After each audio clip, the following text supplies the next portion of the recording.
Welcome to a deep dive into Realty Income. We're going to talk about a real estate giant, a company that's actually 4 times larger than its closest competitor. And you want to understand how a company of that size can even think about growing in the future. So that's exactly what we're going to explore today. Yeah, it's a fascinating question because Realty Income already owns over 15,400 properties. To put that in perspective, their closest competitor, WP Carey, owns about 1,400.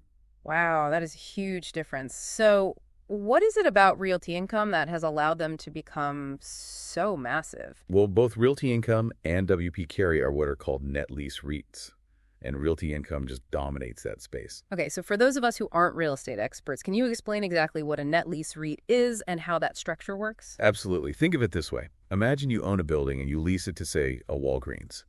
With a net lease, Walgreens would be responsible for almost all of the operating costs of that building, things like property taxes, insurance, and even maintenance. As the owner, you just collect the rent. So it's like a hands-off approach to real estate investing. You get the income without the headaches of being a landlord. Exactly. And that's a big part of why net lease REITs are so popular.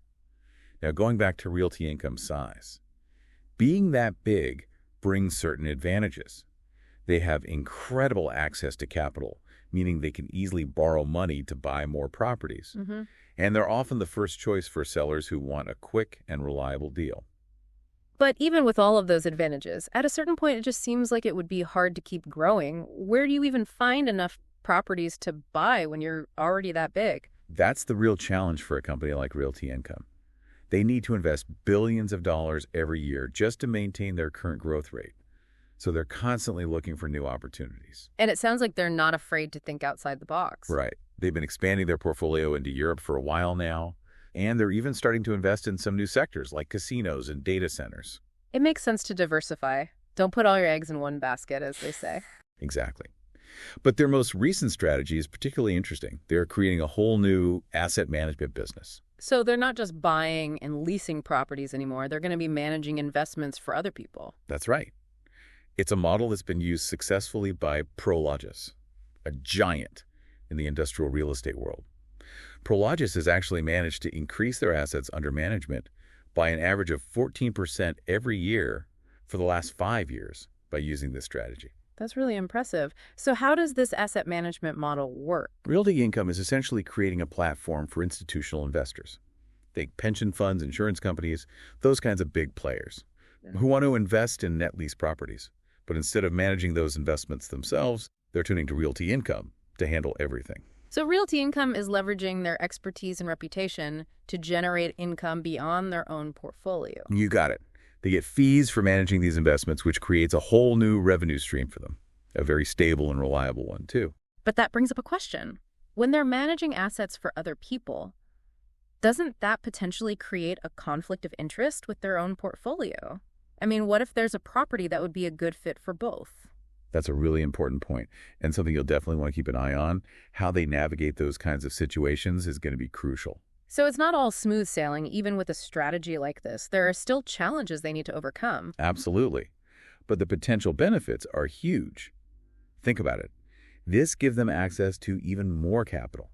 It allows them to diversify their investments even further. And it creates a whole new revenue stream to support their dividend payments. It sounds like they're really shaking things up in the net lease sector with this move. They are. And it makes you wonder what this could mean for the industry as a whole.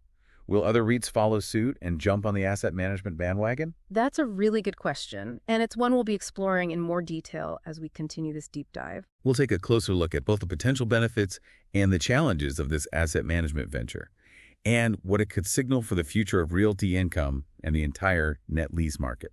Stay with us. So we've talked about how Realty Income is expanding into this asset management business, but you also mentioned they're venturing into some new areas. Besides Europe, what other kinds of properties are they looking at? Yeah, you're right. They are diversifying geographically and by sector. Yeah. In addition to their core retail holdings, they've dipped their toes into casinos, which offer long-term leases and stable income. But they're being very selective, targeting properties in established gaming markets with strong operators. So it's not just about jumping into any shiny new sector. They're still sticking to their principles of stable, predictable income. Exactly. Another interesting area they're exploring is data centers. As you know, the digital world is booming, and data centers are essential infrastructure. However, This is a very specialized sector with unique risks and rewards. It seems like a departure from their traditional retail focus. What are the potential benefits and drawbacks of this kind of move? The potential upside is significant. Data centers can command high rents and offer long-term leases, fitting well with Realty Income's net lease model. But the technology in this sector evolves rapidly, and obsolescence is a major concern. Realty Income would need to carefully choose tenants and locations to mitigate those risks. It sounds like they're really trying to balance their desire for growth with their need to maintain that steady, reliable income stream that they're known for. Absolutely. And that brings us back to this asset management venture. As I mentioned earlier, Prologis, a major player in industrial real estate, has seen remarkable success with this model. What's fascinating is that their focus is very different from Realty Income's, yet the model has proven to be adaptable. So even though Prologis focuses on industrial properties and Realty Income is more retail-oriented, there's still lessons to be learned from their success. Precisely.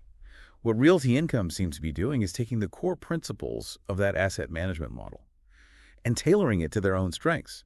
They have decades of experience in net lease real estate, a strong reputation, and established relationships with institutional investors. So they're not just copying what Prologis did, they're adapting it to their own unique circumstances. Exactly. And that's what makes this so interesting to observe. We're seeing a real estate giant evolve in real time, leveraging its existing strengths to create a whole new avenue for growth. It almost feels like they're building a skyscraper floor by floor. That's a great analogy. And with any ambitious project like this, there will be challenges and potential pitfalls. You mentioned earlier the potential for conflicts of interest. Are there any other concerns investors should be aware of? One thing to consider is execution risk. Building a successful asset management business requires different skills and expertise than simply acquiring and leasing properties. They'll need to attract and retain top talent, build robust systems, and navigate a complex regulatory environment. So it's not just a matter of flipping a switch and suddenly they're an asset management company. There's a lot of work involved. Absolutely. Yeah. And it'll be interesting to see how they handle that transition. Another key factor to watch is how they manage the potential for conflicts between their own portfolio and the assets they're managing for others. Transparency and clear guidelines will be crucial to maintaining investor trust. It sounds like there's a lot to be excited about with this new venture, but also a lot of potential pitfalls to watch out for. That's right. It's a high-risk, high-reward situation. But Realty Income has a track record of making smart strategic decisions. They're not known for taking unnecessary risks. So for you, what's the most fascinating aspect of all of this? What's particularly intriguing is that Realty Income is choosing to embrace change and adapt to a shifting market. They're not content to simply rest on their laurels and rely on their existing business model. It's like they're saying we're already a giant, but we're not done growing. Exactly. And that's a powerful message. It reminds us that even the most successful companies need to constantly evolve and innovate to stay ahead of the curve. And what does all of this mean for someone who is interested in Realty Income as a potential investment? Well, it's important to understand that this asset management venture is a long-term play. It's not going to impact their earnings overnight. Mm-hmm. But if they can execute this strategy successfully, it has the potential to unlock significant value for shareholders down the road. So for someone like you who is already following this sector closely, what are the key things you're going to be watching for in the coming months and years? I'll be keeping a close eye on how quickly they can scale this new business. How much capital are they able to attract? What kind of returns are they generating? And of course, we'll be watching closely to see if other REITs start to follow their lead. Right. If this proves to be a successful model for Realty Income, it could have a ripple effect throughout the entire net lease sector. This is a really fascinating story, and we're just at the beginning. We'll continue to track Realty Income's progress.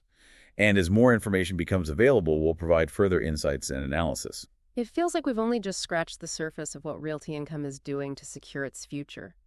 Yeah, we have covered a lot of ground, but you're right. This is a company that is constantly evolving, and that's exactly what makes it so interesting to follow.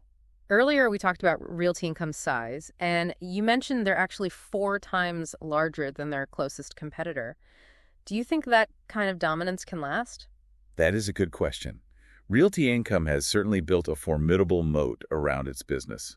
Their size gives them unparalleled access to capital, and their reputation makes them a preferred buyer for sellers. That's a tough combination to beat. But we've also seen how they're not content to just sit back and rely on those advantages. They're actively looking for new ways to grow and evolve. Exactly. And that's what separates the truly great companies from the rest.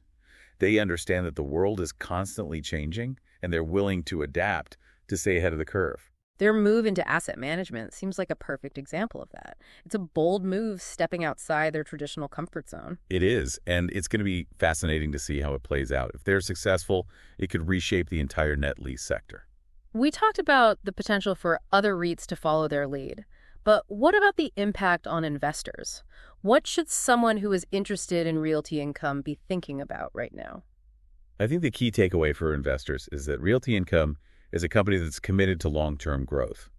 They're not afraid to make big bets, but they're also very strategic and disciplined in their approach. So it's not just about chasing the next big thing. It's about making calculated decisions that will create value over the long haul. Exactly.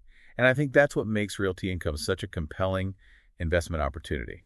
They're a blue-chip company with a proven track record, but they're also constantly innovating and finding new ways to grow. That's a rare combination. So for someone who is just starting to learn about Realty Income, where should they go from here? What are the key things to watch and research? I would encourage anyone who is interested in Realty Income to really dig into their financial statements, get a sense of their revenue streams, their debt levels, their dividend payout ratio. So don't just rely on the headlines. Go deeper and really understand the numbers behind the business. Absolutely. And don't be afraid to compare them to their competitors. See how they stack up in terms of profitability, growth, and risk. It's all about doing your homework and making informed decisions. Right. And remember, investing is a long-term game. Don't get caught up in the short-term noise. Focus on finding companies with strong fundamentals and a clear vision for the future. It sounds like Realty Income fits that description pretty well. They do. But as with any investment, it's important to do your own research and come to your own conclusions. That's great advice. This has been a really insightful deep dive into Realty Income. Thanks for helping us navigate this complex world. It was my pleasure. Always happy to share my insights. And for you listening, we hope this deep dive has given you a solid foundation for understanding Realty Income and their place in the ever-evolving real estate market. Keep learning, keep exploring, and as always, happy investing.